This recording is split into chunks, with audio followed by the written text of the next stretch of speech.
You're looking at a live view of Starship as we await its fourth flight test from Starbase, Texas, also known as the Gateway to Mars. Thanks for tuning in. We're excited to be joining you once again from SpaceX headquarters in Hawthorne, California. As you can tell, the crowd is getting excited behind us. We're here in front of Mission Control Center. Now, we are targeting liftoff at 7:50 a.m. Central Time in just over 30 minutes from now. It's been roughly 2.5 months since our last Starship flight test, and the turnaround time between these tests just keeps getting shorter and shorter. Today, we hope to surpass what we achieved in Flight Test 3 in March. Our primary goal is to get through the extreme heat of Starship reentry, which is no easy feat. As with all of our flight tests, our goal is to collect as much data as possible. Every flight gets us another step closer to a fully operational Starship. Starship is the most powerful vehicle ever developed and the first design of a rocket that is capable of making life multiplanetary. Starship will allow us to land humans on the moon again after more than half a century, fly the heaviest payloads ever flown, and ultimately fly humans further into space than ever before. Getting there will require us to fly frequently, which is why we're producing so fast. We already have hardware built and are preparing for our next several flights.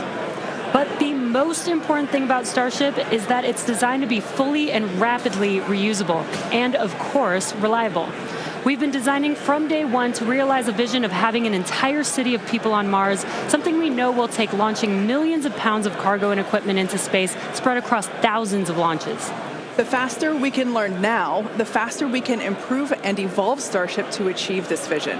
And that brings us to today's flight test, the fourth of many that will get us one step closer to Mars.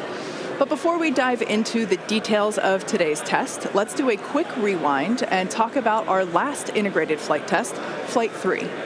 On March 14th, Starship successfully lifted off at 8:25 a.m. Central Time from Starbase, Texas. It cleared the launch tower and went on to accomplish several major milestones and firsts. All 33 Raptor engines on the Super Heavy booster started up successfully and completed a full duration 2-minute and 41-second ascent burn. Then we saw our second ever hot stage separation, powering down all but 3 of Super Heavy's Raptor engines and then igniting the ship's 6 Raptors to create separation. Next, Super Heavy completed its flip maneuver and ignited the 13 center engines for the boost back burn to send it towards its splashdown point in the Gulf of Mexico. All 13 engines ran successfully until 6 engines began shutting down, triggering an early end to the boost back. After descent, we attempted the first ever Super Heavy landing burn, which uses the same 13 center engines that we used on boost back. Since 6 of those experienced the early shutdown in the boost back burn, we attempted the landing burn with the remaining 7 Raptors, and 2 of those 7 reached main stage ignition. In the end, contact was lost with the booster at approximately 462 meters in altitude over the Gulf of Mexico, just under 7 minutes into the mission. Post-flight data reviews showed that the early boost back burn shutoff was most likely caused by filter blockage where oxygen is supplied to the engines. We saw a similar issue on Flight 2 and had added hardware to mitigate it, which worked to get us to our first ever landing burn attempt. Now for today's flight, we upgraded those filters further and made just to increase our chances of igniting all 13 engines for the landing burn. Now turning back to the Flight 3 ship, we saw all 6 Raptor engines start successfully and powered the vehicle to space, marking the first time we completed its full ascent burn. While coasting, we completed some additional objectives, including the opening and closing of the payload door. We also transferred propellant between tanks inside the ship, which is a key test as we prepare for full ship-to-ship prop transfers in the future. Once we were into our coast, though, the ship gradually lost the ability to control its attitude or orientation, which is done with smaller thrusters around the spacecraft. As a result, the vehicle experienced some unplanned rolling. It still flew on the planned trajectory, but losing attitude control triggered the flight computer to skip a planned relight of a single Raptor engine while on orbit. And then the moment that we all had been looking forward to for so long, as you can see here, the ship's re-entry from space.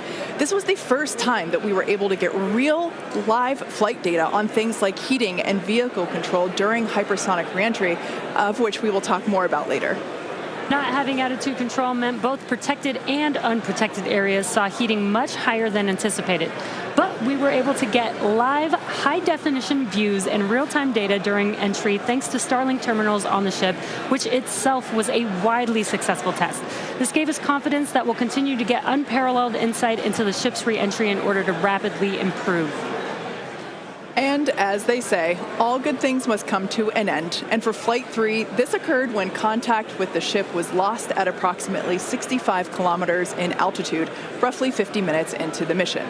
After reviewing data from the flight, we found the most likely cause of the unplanned rolling seen during the ship coast phase and re-entry phase was blockage of valves that help control the smaller attitude control thrusters.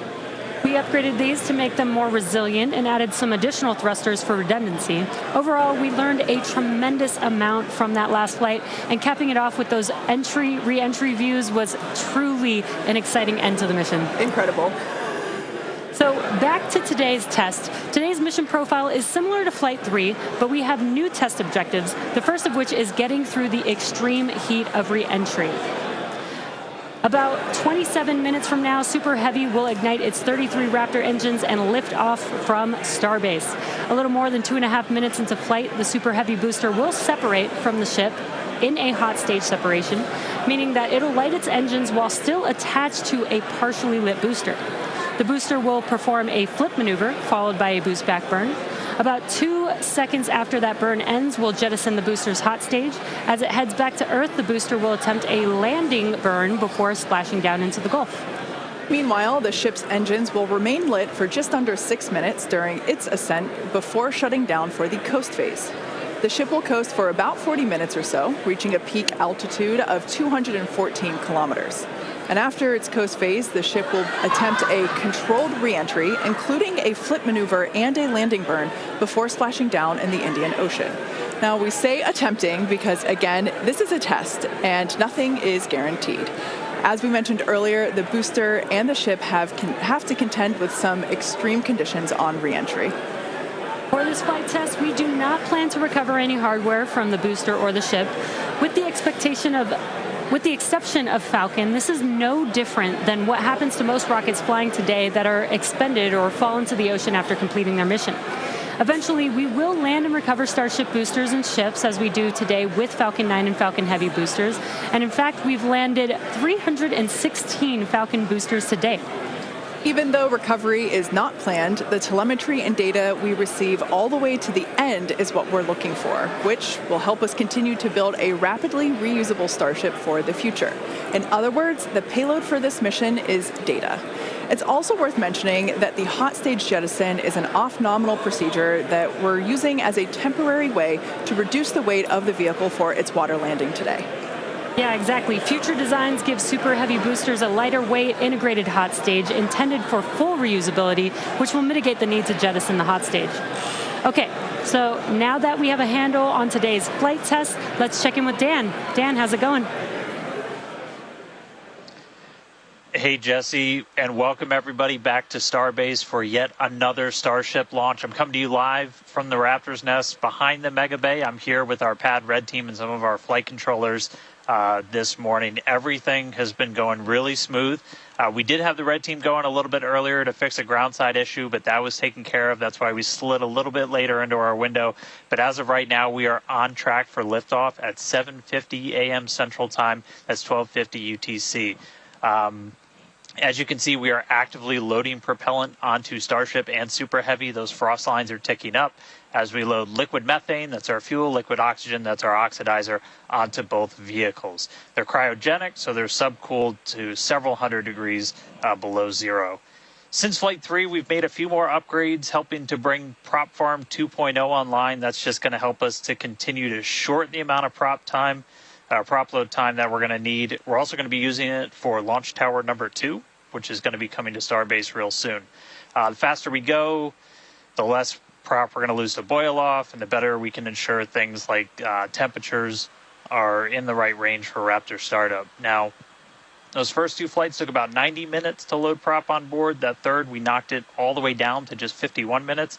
We're aiming for about 46 minutes of prop load time for today's op, eventually hoping to get that down all the way to 40, which for some context, that's just 5 minutes more than we take to load Falcon 9, but we're doing it with 10 times the amount. So this morning, ship prop load started at T-minus 50 minutes, booster at T-minus 43 minutes. We're going to pause the ship main tank prop load in just a couple of minutes to do the header tanks, which are going to do that attempted ship landing burn.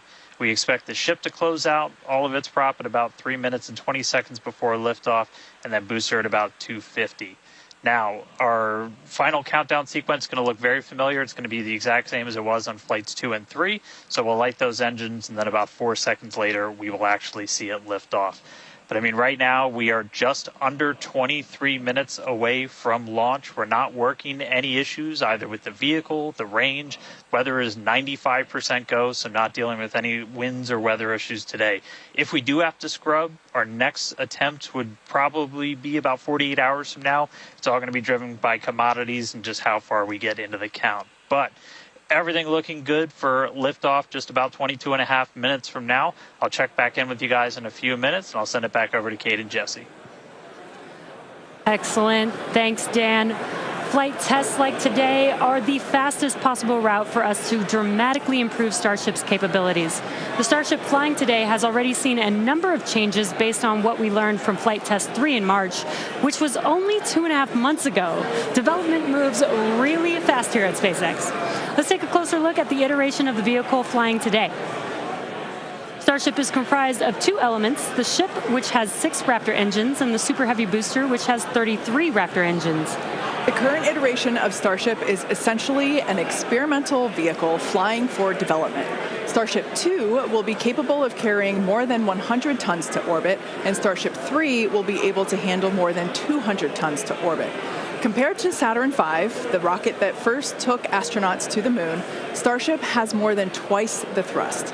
And with a few planned upgrades, Starship will have 3 times the thrust of Saturn V, plus the added benefit of full reusability. The amount of mass that we're able to launch per rocket is crucial to creating a self-sustaining city on Mars. Now, to get a sense of how big Starship is, let's start with the average-sized human, which is about 2 meters high. And towering over our average human is the length of the Millennium Falcon, which comes in at 35 meters. Our Falcon 9 rocket with the payload fairing attached is double the size of the Millennium Falcon at 70 meters, and nearly twice the size of that is the fully integrated Starship at 121 meters tall. The ship is about 50 meters tall, and the Super Heavy booster alone stands 71 meters. Eventually, the ship and booster will get even taller. Starship's first stage has a diameter roughly 2.5 times that of Falcon 9, and with 33 much larger Raptor engines, as you see there. I love this view because we don't have this view on our Falcon missions. This is looking up under the Super Heavy booster. Now, moving up the rocket, the ship features 6 Raptors, 3 sea-level engines and 3 vacuum engines, which, as the name suggests, are optimized to operate in the vacuum of space. And Starship is designed for vertical takeoff and landing on any hard surface. The ship is also outfitted with 4 flaps to help aerodynamically control the vehicle's attitude during atmospheric flight and enable a precise landing. And in between the first and second stages is our hot stage, our newest separation technique, which we saw in action during flight tests 2 and 3. The body of Starship is wrapped in a heat shield made up of 18,000 hexagonal ceramic tiles designed to insulate the vehicle during atmospheric entry, where temperatures can be as high as 2,600 degrees Fahrenheit or over 1,400 degrees Celsius. Speaking of those heat shield tiles, re-entry was a pretty exciting first for our team, and Starlink allowed us to gather critical data about this stage of flight. Reusability significantly reduces the cost of space travel, and it's the key to making humans a multi-planet species. Starship is designed for rapid reusability, which means the booster and the ship need to re-enter Earth's atmosphere and land back precisely at the launch site. With each flight test, we gather more and more data to help hone Starship's re-entry capabilities. The more information we have from each flight, the quicker Starship development can proceed. One way to gather more information is to improve communication throughout the flight, including re-entry, where historically there has been a communications blackout. To do this, we equipped Starship with Starlink terminals to expand its communication capabilities. The Starlink terminals are those 4 black squares that you see there on top of the ship. Starlink is the world's largest constellation of highly advanced satellites operating in a low orbit around the Earth, providing high-speed internet on Earth and now in space. Starship is designed to have a large surface area to create considerable drag during re-entry. Traveling at about 27,000 kilometers per hour, or almost 17,000 miles per hour, Starship compresses the air in front of it, causing the temperature of the air to rise and ionize, turning it into plasma. This plasma layer interferes with communications by absorbing and reflecting radio waves, leading to the communications blackout we've seen historically with spacecraft during atmospheric reentry. With Starship, most of that plasma is built up around the front and sides of the vehicle, leaving an opening downstream where we're able to point our Starlink terminals. And with Starlink also operating at a higher frequency than traditional space-based communications, we're able to power through any residual plasma to provide real-time video and data at high speeds back to the ground. Super cool. We actually got to see this in action on Starship's last test, Flight 3, which had the first ever live HD video of a spaceship re-entering the atmosphere. SpaceX engineers were able to gather data on the performance of Starship as it re-entered the atmosphere and watched the heat shield in action. Now, the physics of re-entry are extremely hard to replicate perfectly on the ground, so access to this data is an invaluable tool for rapid iteration. In fact, one cool observation from that Flight 3 was seeing how shockwaves form at different parts of the vehicle and how they interact to put pressure on the ship, especially the flaps. This is really valuable for Starship since no spacecraft has ever flown with 4 movable flaps like what we use for aerodynamic control.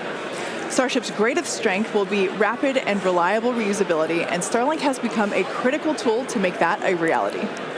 Over the next few flights, we'll continue to improve the Starlink performance on Starship, eventually enabling more views and enabling more data to be transmitted in real time. And we'll keep experimenting during entry. You might have noticed a few tiles missing or looking different near the bottom of Starship. We intentionally placed one thin tile and removed 2 tiles completely. In their place, we now have sensors to see how hot things get without the tiles in those locations, while also testing some backup thermal protection options.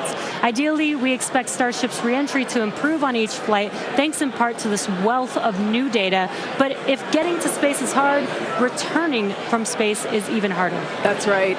No one has ever succeeded in creating a fully and rapidly reusable heat shield.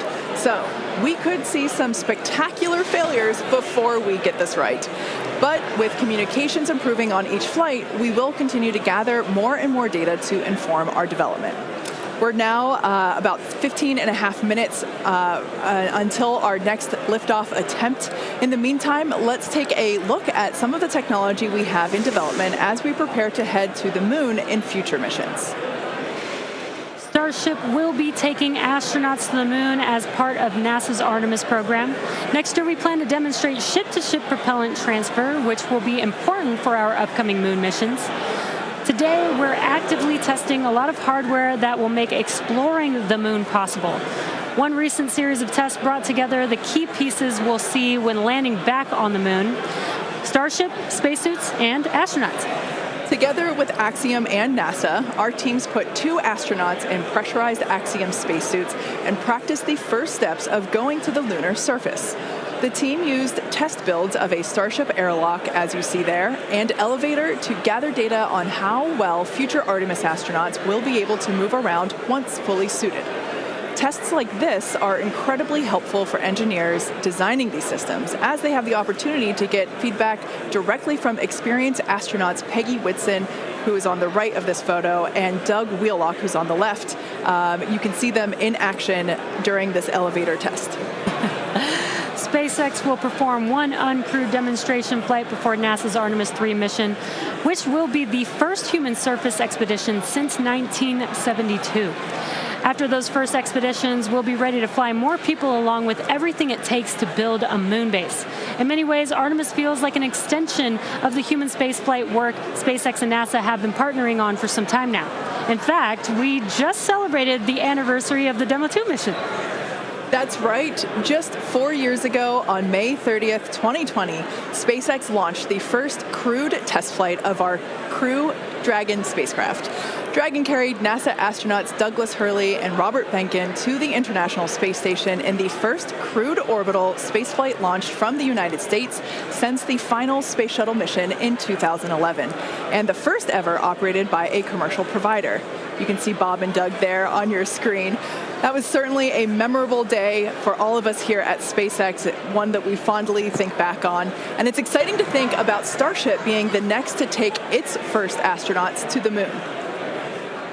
In tandem with Starship development, all of our operational human spaceflight missions are helping us prepare for those future trips to the moon. Our upcoming private astronaut mission, Polaris Dawn, you can see the crew there on your screen. They will play a big role in testing procedures that will be relevant to our moon and eventually Mars missions. We're looking forward to the third Polaris Dawn mission, which will be the first crewed Starship flight. The Polaris Dawn crew will attempt to reach the highest apogee ever flown by a spacecraft, and they'll also be performing a spacewalk, or extravehicular activity, wearing SpaceX's newly designed spacesuits.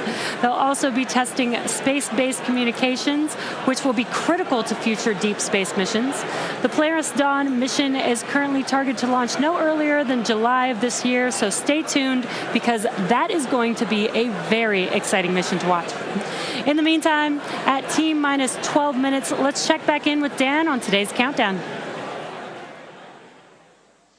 Hey, thanks, Jesse. Everything continues to go real smoothly. It's been a real quiet day so far. The board looks really clean, not tracking any impediments to a launch just under 12 minutes from now. Prop loads continuing. Looking at the numbers real quick, we're about 85% full on the ship. We did pause to start filling those header tanks on ship.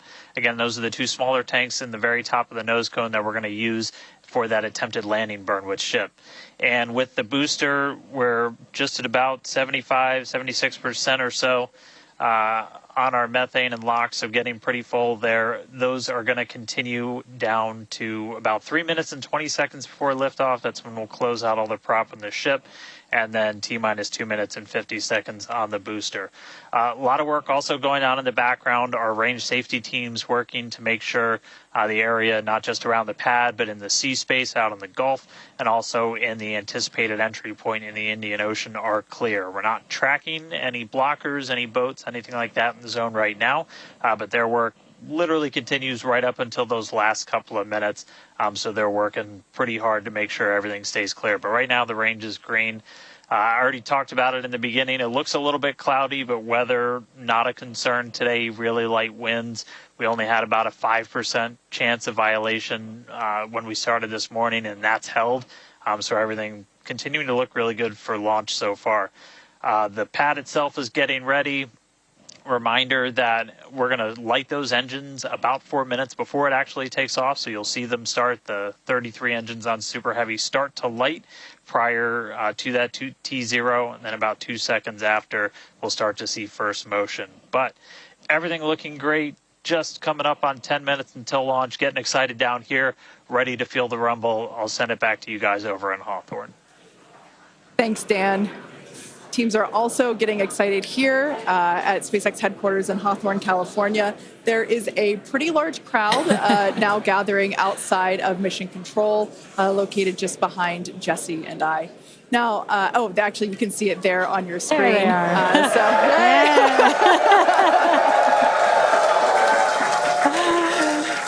Everyone getting super pumped for our fourth flight test.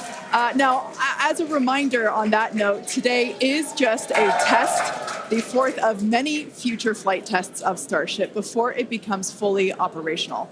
So whatever the outcome and however far we get, we can promise excitement. This rapid iterative development approach has been the basis for all of SpaceX's major innovative advancements, including Falcon, Dragon, and Starlink.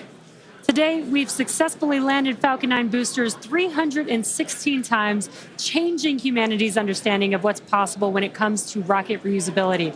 And even though we are not recovering the booster or ship today, test flights like these provide critical data through every phase of flight.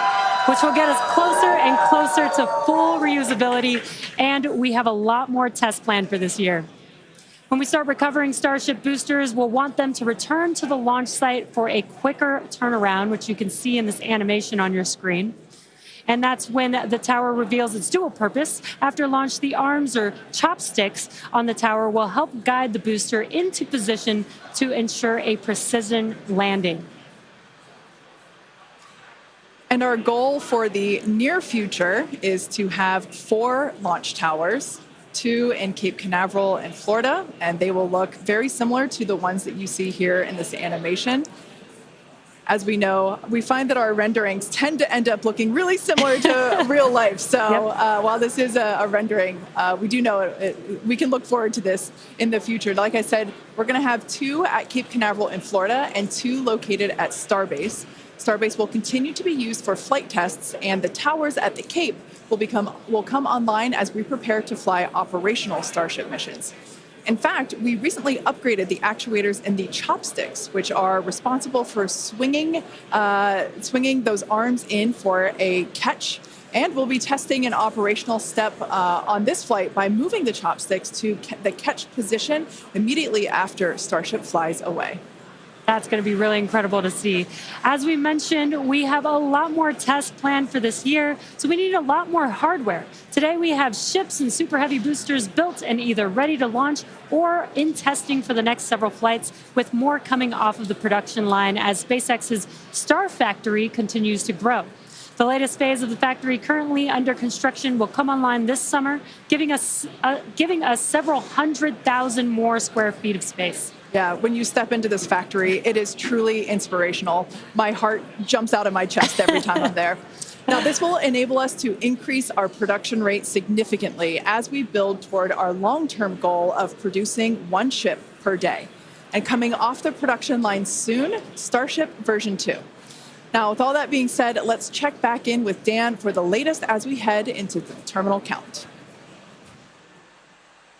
Hey, thanks, Kate. Everything still looks great. We're getting ready to launch. We are just under 6.5 minutes away. You can see when we throw up the graphics for prop load that we're almost closed out. Ship more than 90% full. Those header tanks are done.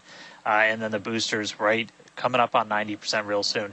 So we're going to see those close out in the next couple of minutes. Ship's going to end at about 3 minutes and 20 seconds. It'll be fully loaded. And then booster at about 2 minutes and 50 seconds. After all the props loaded on, we go through a lot of steps to safe ground systems. You're doing things called pushbacks, where you're just clearing all of those lines on the ground of propellant before we lift off. But once we're done, we're going to have 10 million pounds of liquid propellant on board Starship to help power the most powerful vehicle ever designed. If we do hold, we have a built-in hold gate at T-minus 40 seconds. We can hold there for about 30 minutes or so today. If we need to wait for final pressure checks or for if we have anything on the range, anything like that. Did just get that the range is green. So we are coming up 5 minutes and 20 seconds away. We are not planning to hold at T-minus 40 unless we trip some kind of hold alarm, something like that. So we could blow right through that gate and go right to launch. Don't be shocked if we hold at T40, though. And if we do, we can hold for a couple of minutes and then keep going. Our window is open all the way until 9 a.m. today. Now, once we pass through T-minus 40 seconds, a number of events will occur in rapid succession. The ground spin and ignition systems will come up to flight pressure, and the ship will go to internal power. Now, after that, the quick disconnect arm lockout is removed in preparation for retraction shortly after T0. Gas lines connected to the booster and ship are vented down, and once we pass T-minus 40 seconds, we still have the ability to recycle the count under certain conditions back to T-minus 40 seconds and hold there to assess what happened and if we can proceed again to T0. However, once the water for the deflector system begins flowing at T-minus 10 seconds, any issue after that would be an automatic scrub for the day, as teams would need to refill the deflector's water tanks, as well as the lock storage tanks at the tank farm before making another attempt. So, as Dan mentioned earlier, we are not planning to hold at the optional T-minus 40 second mark. That that moment basically is what would allow teams to wait for final checkouts or assess prop levels or avionics, vehicle pressurization, the range, the weather. Weather is 95% go, as you can see from these incredible drone views that we have and pad cams. It is a beautiful day. Of course, we have some clouds billowing from the locks there. Yeah, and again, a reminder that the payload for this mission is data, and our primary goal is to get ship through the extreme heat of reentry today. We're very excited to see that. We did get very close on Flight 3, so I'm excited to see how these iterations that we've made to the vehicle will help improve our chances of success today. Yeah, absolutely. Now, just as a reminder for the booster, now we are not attempting to recover any hardware today, both either on ship or booster. For the booster, we will be attempting to perform a landing burn to have a soft splashdown in the Gulf of Mexico. We made some improvements from our Flight 3 learnings, so hopefully that will work and we'll see a successful soft splashdown. For the ship, we're hoping to demonstrate controlled re-entry, including a flip maneuver and landing burn, and that will be followed by splashdown in the Indian Ocean. That is the same target as we had on Flight 3, so everything should look pretty similar in that regard. And we just heard the call out there that all prop load is closed out, so at this point, there is like 10 million pounds of propellant on board Starship, which is incredible. This is getting very exciting. We are just about 2 minutes away from T0.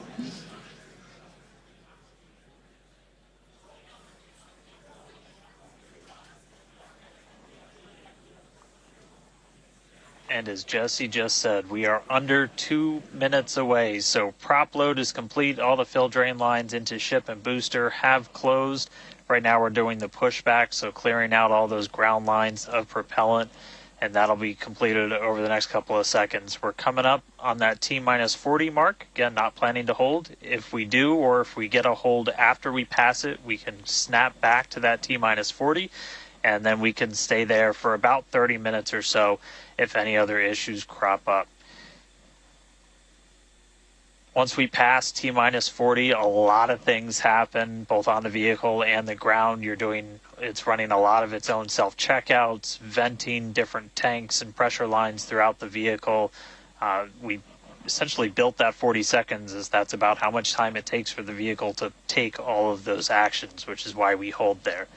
But all of that happens automated. You do a final checkout of the TVC, the thrust vector control, how we're going to steer. And then we see liftoff. So we're under a minute away.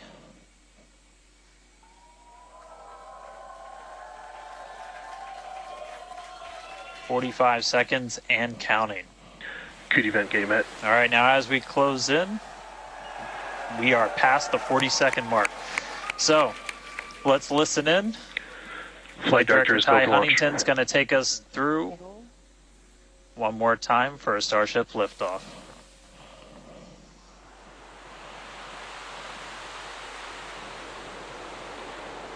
T-minus 15. 10,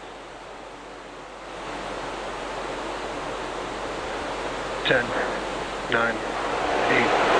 7, 6, 5, 4, 3.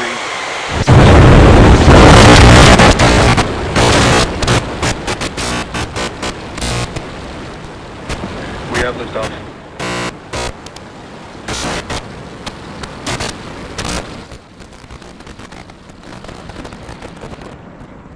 Vehicle is pitching downrange.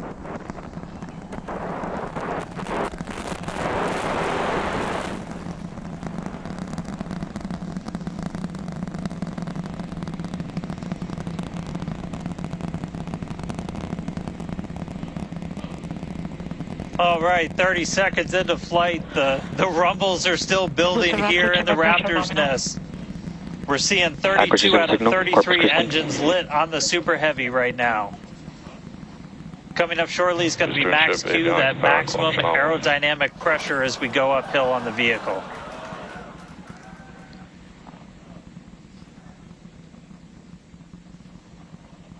Max Q. All right, we just passed through max Q, so we're going to continue on up. We still have about a minute and 30 seconds until we get to stage separation. Starship now flying faster than the speed of sound.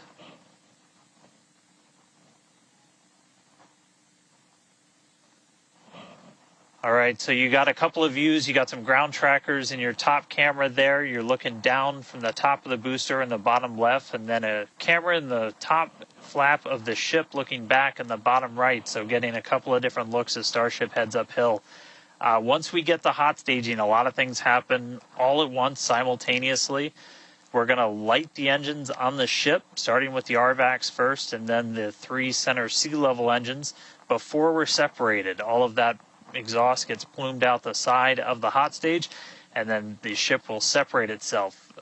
All but the 3 center engines on the booster are going to shut down, so the booster never stops its thrust while we go through this hot stage maneuver. After that, the booster is going to do its flip, start heading back, and then the ship will be on its own power on its way to space. So that should be coming up in just about 30 seconds from now. As of right now, still looking in like 32 out of 33 Raptors lit on the booster. And we'll start to see those stagger down. They're going to turn off in banks, so you'll see the lights on the bottom left screen of the engines that are active start to turn off in different groups, and you'll see those 3 center ones lit. Booster engine cut off. Ship ignition. Stage separation confirmed. Boost back burn start up. Acquisition signal. Houston.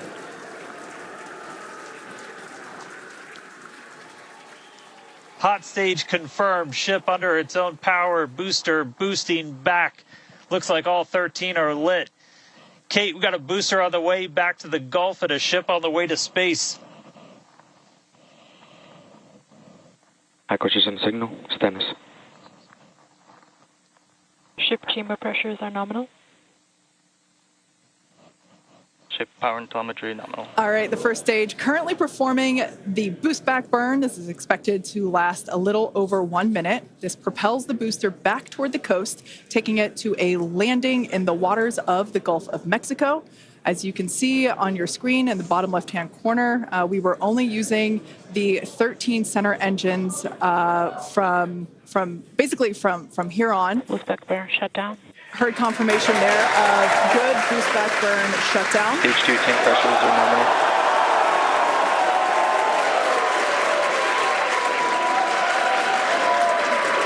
Lots of excitement. So right here,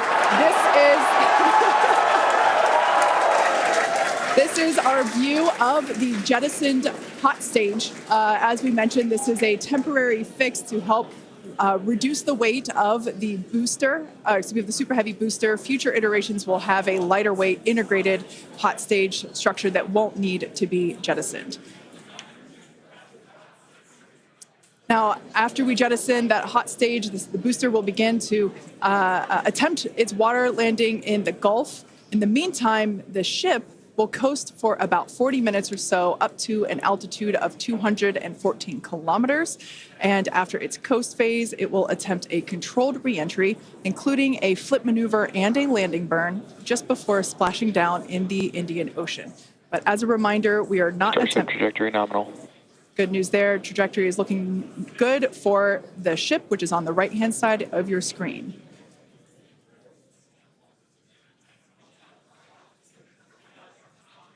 At this point in time, as you can see, we have no engines lit on the booster. It is coasting back toward the Gulf of Mexico for a water landing and ship under power of all 6 Raptor engines. There's 3 sea level and 3 vacuum Raptor engines that are lit, as we can see on your screen.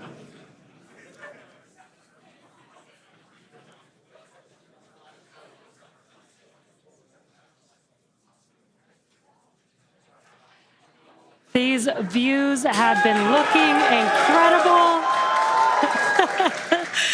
Super Heavy has been performing beautifully today. And you can hear the crowd is very excited about it. As a reminder for booster, the primary goal today is to do a landing burn and a splashdown in the water. And we are just about 30 seconds away from that landing burn expecting to begin.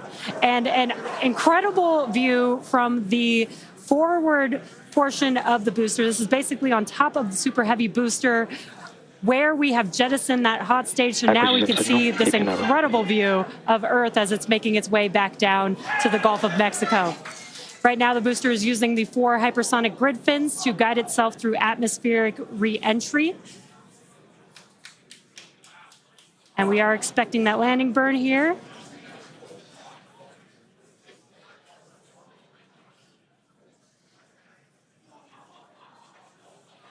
And we will be igniting 13 engines, and this is a great view. On your left-hand side is 3 views from the booster, and your right-hand side a view from the ship. And you can see those grid fins on your left-hand screen rotating and turning to guide the booster, and there's that landing burn.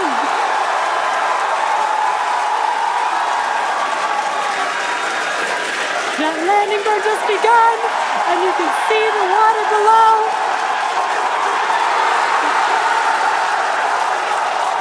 And we have splashdown.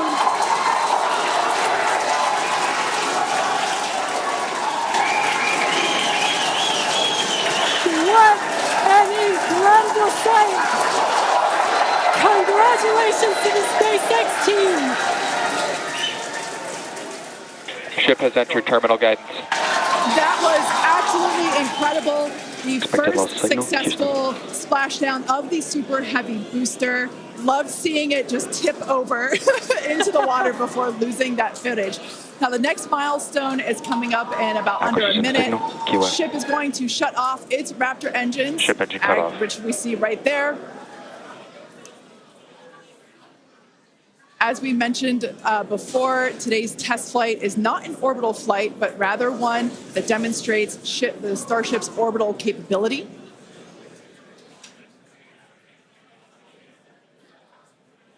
So right now, we are under power with just the 3 center Raptor engines. Expecting those, and just there we can see that those have also successfully cut off.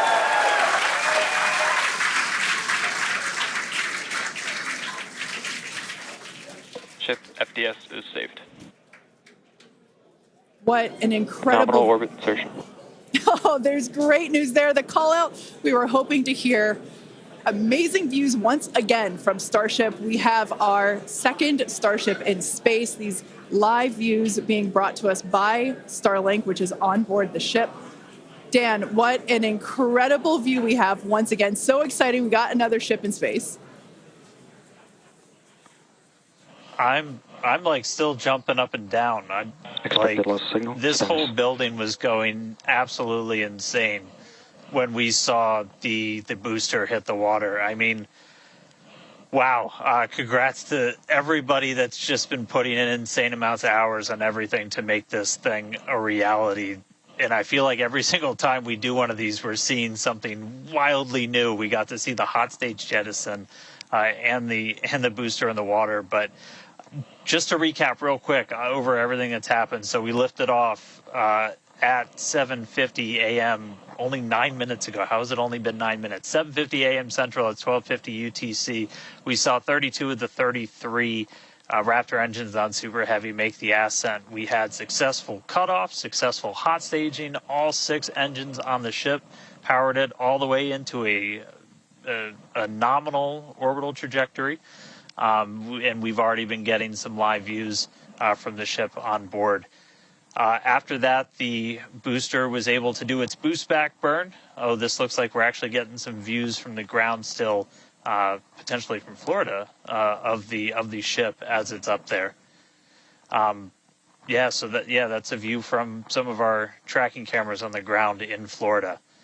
But the ship, we just heard successful orbital insertion, so it's right where it needs to be and is now going to continue on its way to coast until it comes to reentry. But I mean, the booster, successful boost back burn, jettison the hot stage, and then a landing burn. It looked like we saw 12 of the 13 engines light up, and then that first ever soft splashdown in the water. So a whole lot still to come. Ship now on its way to its primary objective of entry. That's going to be coming up in just under 40 minutes from now.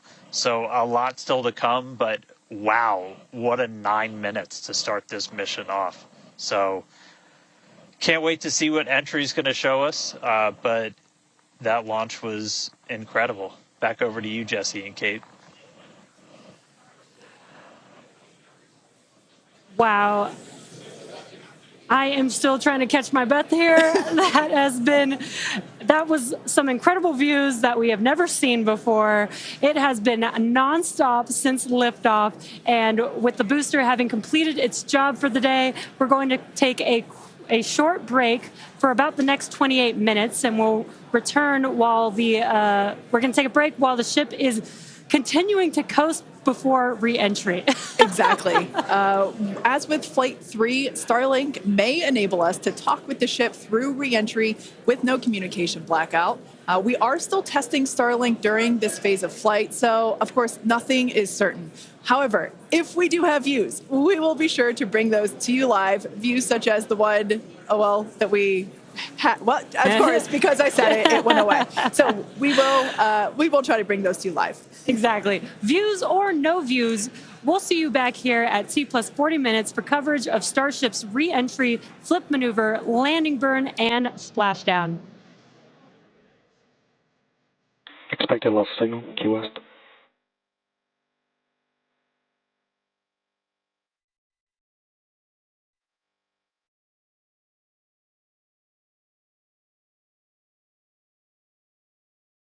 Expected loss signal, keep an over.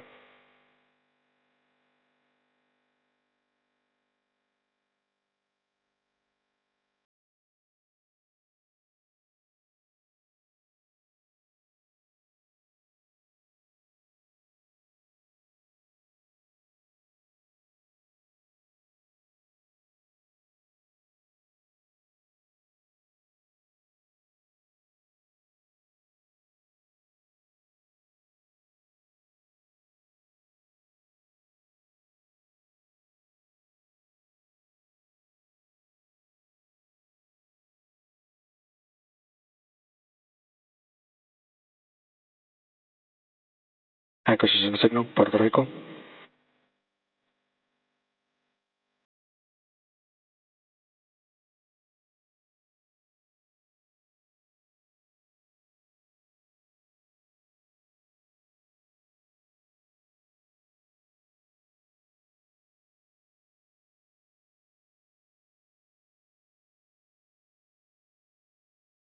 Arvin, develop, over.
Expect a lost signal, Puerto Rico.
Acquisition signal, ready to start.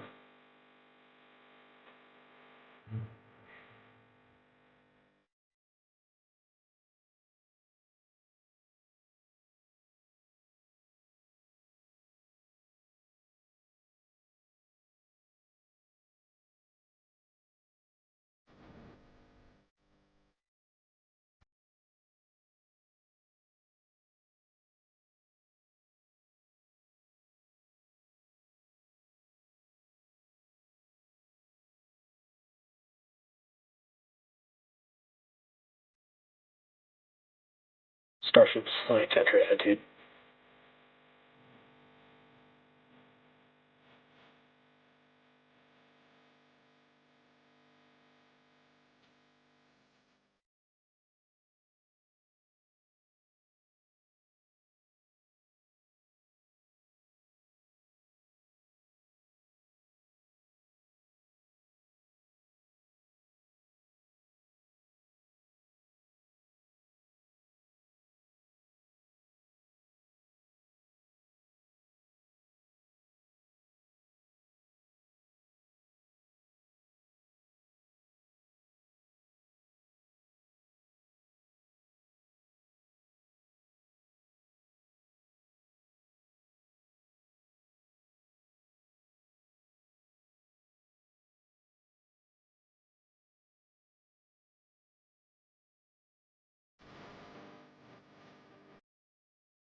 Welcome back to Starship's fourth flight test. It has been an exciting day so far. We had an on-time liftoff of 7:50 a.m. Central Time, followed by successful hot staging, stage separation, jettisoning of the hot stage structure, an epic super heavy booster landing, water landing in the Gulf of Mexico, the first successful return of the super heavy booster. So that was incredible to see. And right now, the ship is in space. As you can see here by this view, we're looking at one of the flaps of Starship, one of four. You can actually see a close-up side detail of some of those hexagonal heat shield tiles. Now, coming up around T plus 49 minutes, the ship will re-enter the Earth's atmosphere. As a reminder, the primary goal of today's flight test is for a ship to make it through the extreme heat of re-entry. This is typically a portion of flight where we don't have communications with the spacecraft because it's re-entering at or around orbital velocity, which is about 8 kilometers per second or roughly 5 miles per second. At those speeds, the spacecraft moving through the atmosphere results in friction and creates a plasma field around the vehicle. That blanket of plasma distorts, as you can see, that plasma blanket, which you can kind of see here, distorts communication frequencies. So we're left with a brief blackout in communication.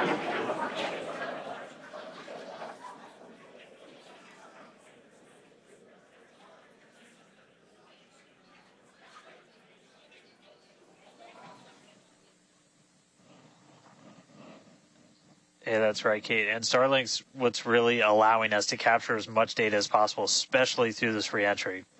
Updated animation, landing burn. I hope we get to see it for real today. But these live views that we're getting now and we're going to continue to get are through Starlink. That's going to allow us to get as much data as possible, which we've said it before. We're going to say it 9,000 times. The data is the payload on these flights. So as much as we can learn, that's just going to pay dividends on all of our future flights and help us get Starship to an operational phase. Reentry, obviously a really critical phase of the flight, and it's the one that we're now most focused on cracking to get us closer to that full reusability. Starlink is going to be able to send us data back all the way through reentry. We've done some additional testing, and we're expecting to be able to get data from Starlink thanks to its high frequency and kind of the orientation and everything of Starship all the way through reentry. And then got a new view here. We have two external views. We had this one on Flight 3. We've got two for this one. And we're going to continue adding views as we continue to evolve Starship. Again, this is an experimental vehicle. Believe me, I want as many camera views as you all do. So huge shout out to the AVI and the software teams and everybody that's been working with us. We're getting more cameras on Starship, not just because it looks cool, but this provides an incredible insight into reentry, which is, historically a really tough window to look through. Approaching entry interface. The physics of reentry are insanely intense. One of my favorite NASA astronauts, Victor Glover, recently described it as with the forces and the flows and the temperatures, it's like pointing at a raging river in one spot and saying, tell me exactly what's happening right there. And that's what a ship is experiencing as it goes through, as it's moving through the atmosphere at, more than 5 miles a second and heating up to thousands of degrees. So just having visual representation, just being able to see what's happening is incredibly valuable. So these views are going to be through Starlink. We've got this one. This is in one of the forward flaps looking back. So if you see it rotating around, that's because, again, it's embedded in one of those forward flaps. So as we get through and we start to build up density in the atmosphere, this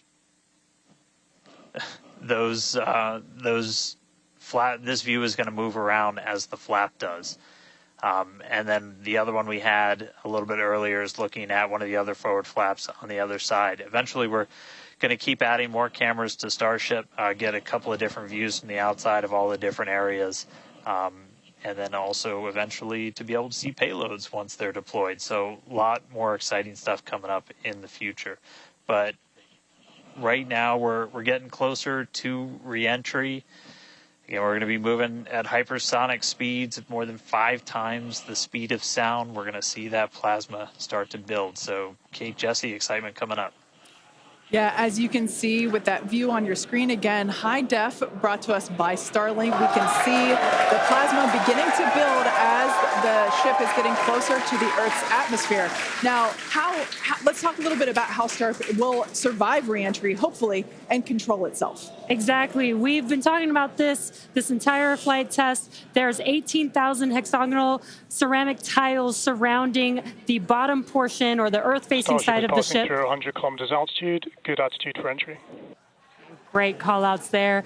Now, during atmospheric reentry, the vehicle is going to see temperatures as high as 2,600 degrees Fahrenheit or over 1,400 degrees Celsius. So those tiles are there to help protect the vehicle from this extreme heat. Yeah, and the flaps will help control it. Now, one noticeable difference I see immediately, those flaps are not moving as much as they were on Flight 3. So that is a great sign, right? We had unplanned loss of roll control on Flight 3, so we added some additional thrusters, and we can see that they're working well, and we have a much more stable view. So those flaps, there's 4 of them, 2 at the top and 2 at the bottom.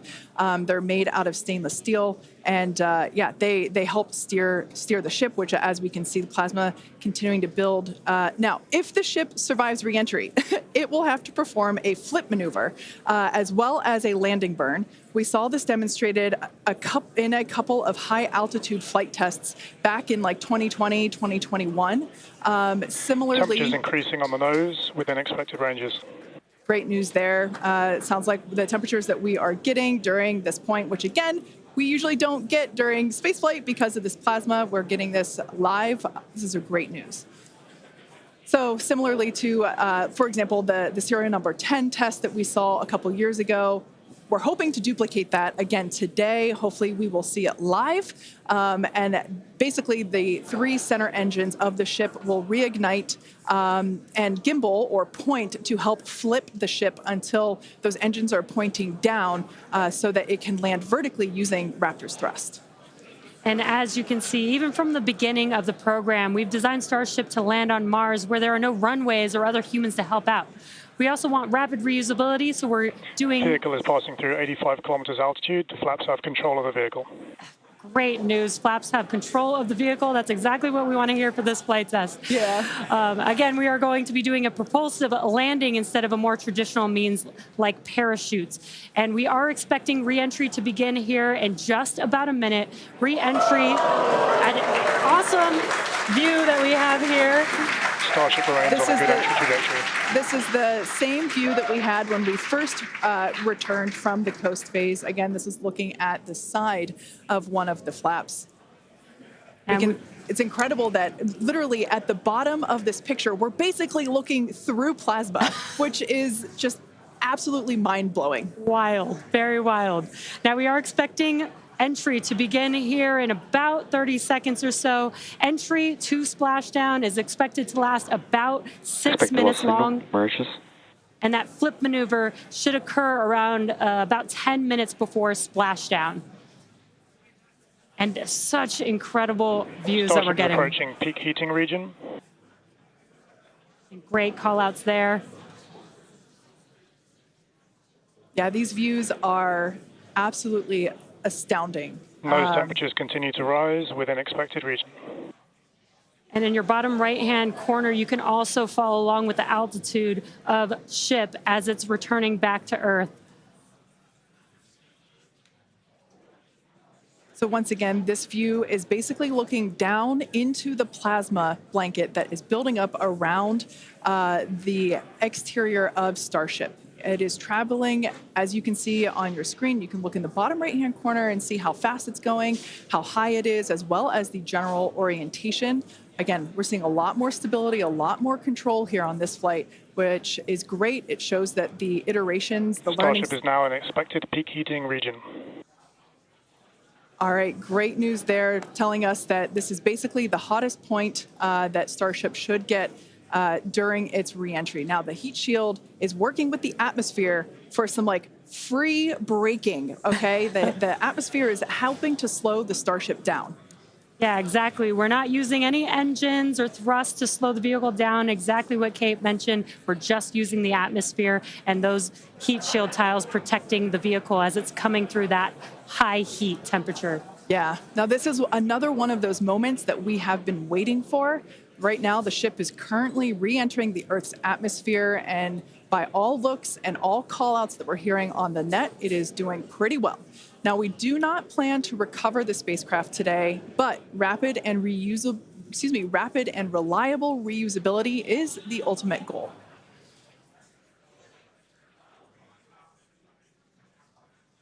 And just pausing to just take in this incredible new and different view that we're seeing. We did get a similar view in Flight 3, but again, the vehicle did lose a little bit of its control, attitude control, and this is a very stable view. This is great. This is exactly what we want, and we are hearing that we're getting expected call-outs. Mm-hmm. Absolutely. Starship is seeing half a G of acceleration, remains on a good entry trajectory.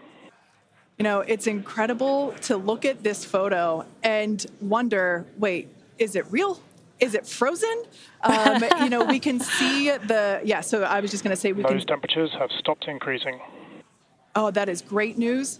The temperature is no longer building. But I was saying, we have a little bit of indication there. We can see that streaking that occurs and tells us that this is indeed a true view. So once again, we are looking basically through the plasma that is building up around the exterior of the ship. And I still cannot get over that we are getting a live view of re-entry right now, live on your screen. Again, we've said this over and over, but all thanks to Starlink. We are able to use Starlink in space, which we're getting this incredible data.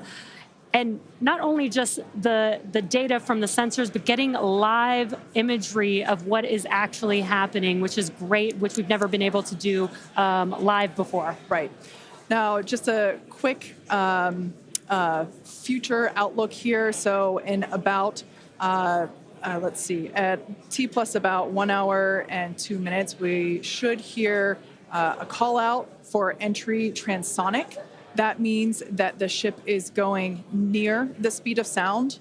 And then about a minute after that, we'll hear another call out saying entry subsonic, meaning that the ship is going below the speed of sound. So these are all continued indications that the atmosphere, right, as the ship comes back down, it is getting through the more dense part of the atmosphere, and that atmosphere is helping to push against the vehicle, and those heat shields are protecting the vehicle during this high heat period.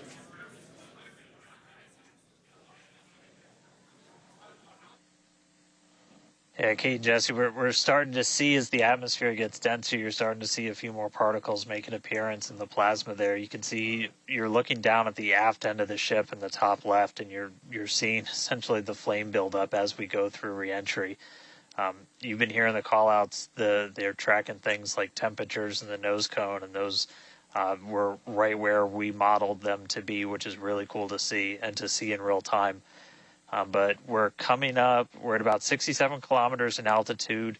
Our last signal with the ship on Flight 3 was at 65, so we should be making it past that point shortly. Obviously, as you guys pointed out, we're in a much better control this time as we re-entered in the right attitude, and our flaps have been steering the way so far.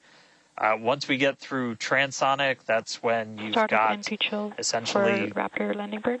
Different areas around the vehicle where the air is either moving faster or slower than the speed of sound. We'll eventually get to subsonic, which we have some experience with. We did in our suborbital campaign. Start of rapid chill. And Starship will eventually get down to its terminal velocity as it's floating down to the water. That's just about 200 miles an hour or so. We are hearing that we're starting to chill some of the engines as we are, if we make it all the way down to the water, still going to attempt a landing burn, but still a ways to go. We're at about 64 kilometers in altitude right now. We made it through what's expected to be the peak heating, but now we're going to start encountering increased pressures as the atmosphere gets thicker and thicker. So we're at 63 kilometers, so we've already made it farther than we did on our last flight when that last signal was coming at 65 kilometers. So again, what we're really looking at here is the performance of the heat shield, of the flaps, of the seals in the flaps. There's just a whole bunch of different areas that we're keeping a really close eye on as we re-enter.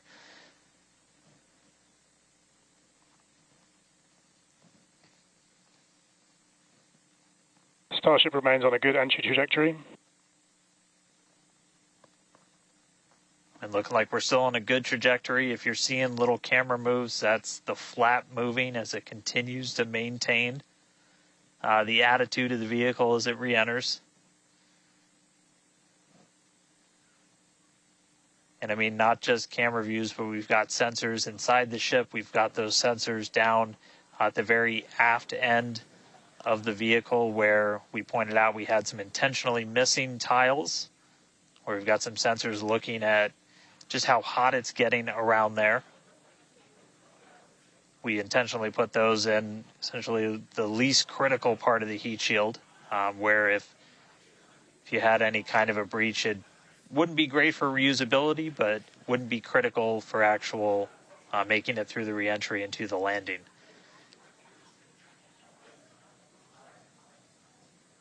"58 kilometers, we're continuing to descend.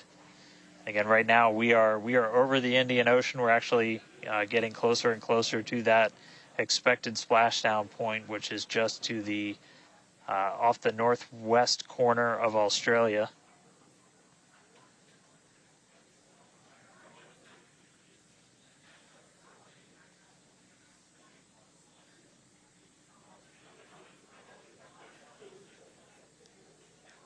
And if you keep an eye on our speed, the speed is dropping. We're hitting the thicker part of the atmosphere now. The speed's going to start dropping precipitously.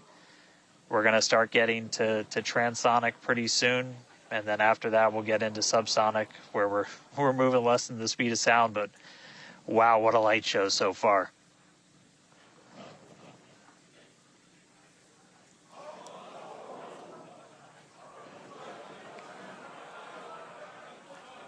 External temperatures are starting to come down. Again, this camera view is looking right at one of the forward flaps. And we're strategically putting some cameras around the vehicle to just look at the different areas that looks like we got the flap starting to come apart a little. Yeah, it does appear that we have a little bit of burn through there. We can see pieces of the vehicle flying off. What a show it has been. It's been like watching Interstellar or something. This is wild to see this, but the ship is still coming down, which is incredible to see. How far can it go? That is the question. Keep your eye on the altitude in the bottom right-hand corner. We're at 54 kilometers right now.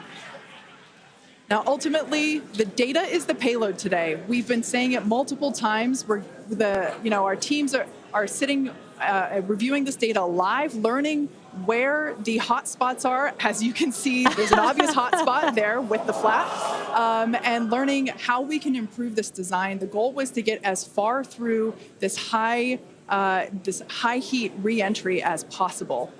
Ideally, we'd love to make it all the way down and perform that landing burn and flip maneuver, but we may not get that far today. We will see. Again, this is a test, and we are gathering as much data as possible, visual data as well, which we can see here. We are getting a lot of debris covering the camera on your screen, but we can still see some of those sparks and flames from that high heat as ship is making its way back down to Earth. Ship now at 50 kilometers and closing. The good news is we still got, looks like that camera lens just cracked. It's safe to say ship's getting a little beat up, but that's to be expected on a test flight. We are still learning how to improve the ship for total survival and recovery of the high heat reentry. I'm honestly impressed that we're still getting this live view despite how much debris is coming off of this flap right now. The fact that we've got it is good news. And I may have jinxed it. I apologize.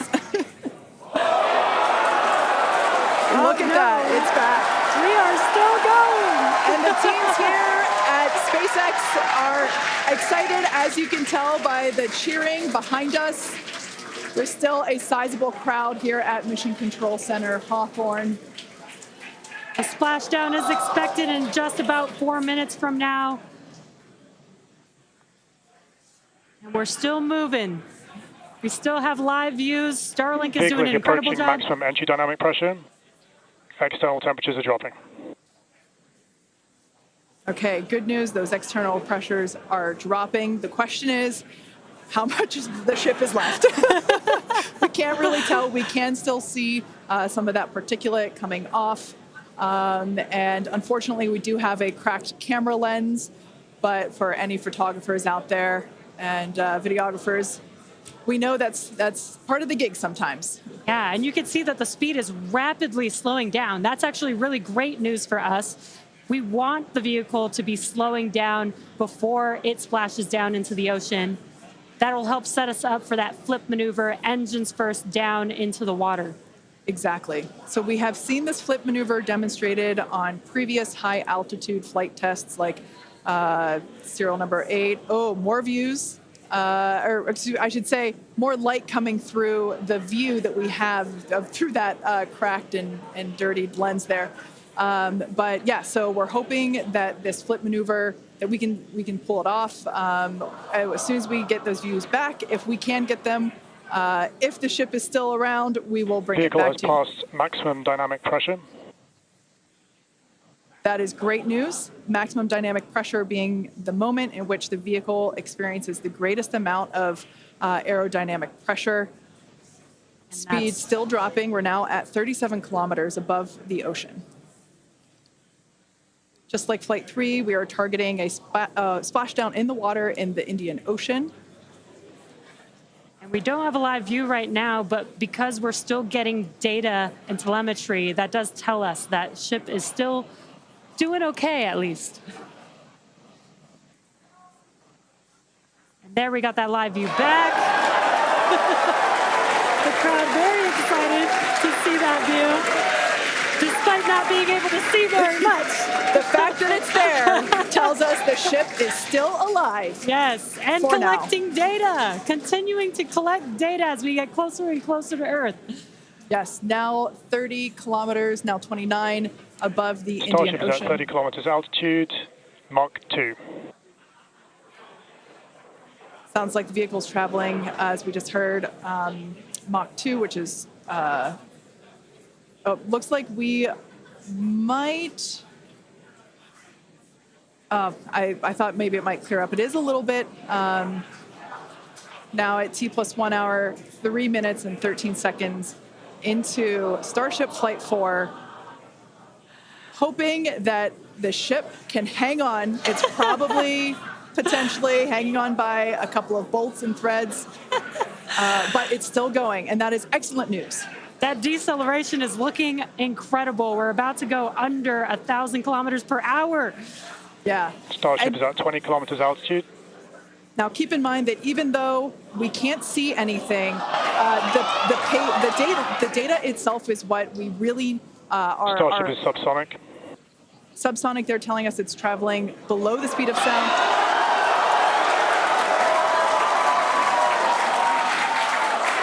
That movement means the flaps are actuating. I think we can see something.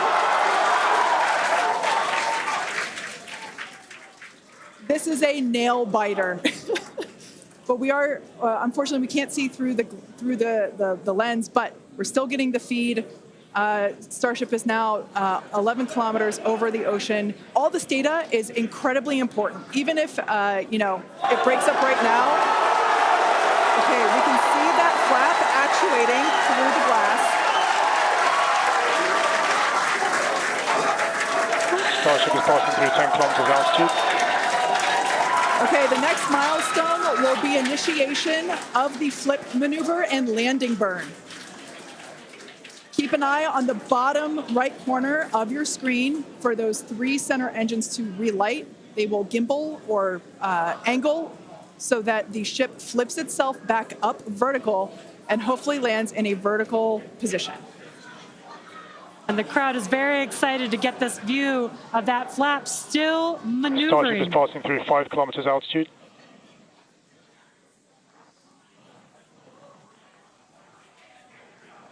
This is incredible. We're getting very close to splashdown. These fireflies are such a good sign of life right now. We wish we could see more, but we'll take it. Starship is at 2 kilometers altitude, terminal velocity.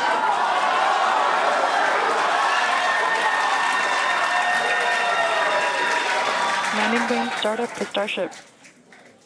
All right, good news there.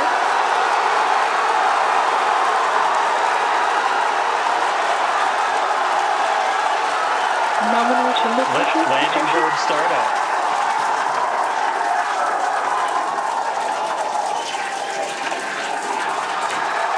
Starship is in landing burn.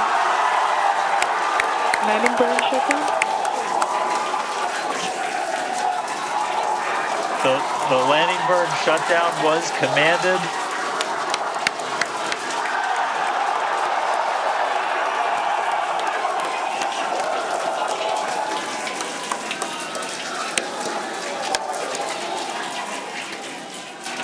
Wow. I mean, it was a little bit of use your imagination as you were going down with what we could actually see, but we were able to hear the ship did its landing burn. It sounded like we might have got 2 engines. And there's the final call for landing burn shutdown, but we'll go back through all the data, but we did get confirmation that a landing burn took place. Starship made it through re-entry and did its first ever landing burn. from South Texas to the other side of the earth. Starship is in the water. What a day. What a day, guys. Yeah, that was absolutely incredible. We we got views pretty much the whole way down. Analysis said it could do it. We weren't sure if it was going to be able to happen, but Starlink powered through, and we were able to get signal. We started to get some debris on the cameras and everything, but we were able to see it. So, I mean, what a day. Just recapping, everything started off today. We lifted off from here in Starbase just about an hour ago. It feels like a lifetime. Successful super heavy ascent, boost back, and its own splashdown in the Gulf. Ship made it to space, kept its attitude. Successful re-entry through peak heating. We got to see it under flap control through the atmosphere, and we got call out of our first ever ship landing burn after a launch into space. So just really incredible. So I'm going to take some time to collect myself, but wow, that was incredible. I can't wait for the next one. Over to you guys. It was so loud here. I haven't heard the crowd get that loud probably since liftoff of Flight 1, honestly. That was incredible. Congratulations to our teammates, to everyone who supported the Starship program. Thanks to all of our future customers for your support. And we'd also like to thank the people of Cameron County, Texas, as well as the Coast Guard, the Federal Aviation Administration, and the government of Mexico. And since Starship got a little bit toasty from that extreme heat of reentry, and we've got our very own Starship right here, let's have a toast of our own. I've been waiting all morning for this. Okay, may I? Light me up. Yeah. Just like Starship, I like this toasty.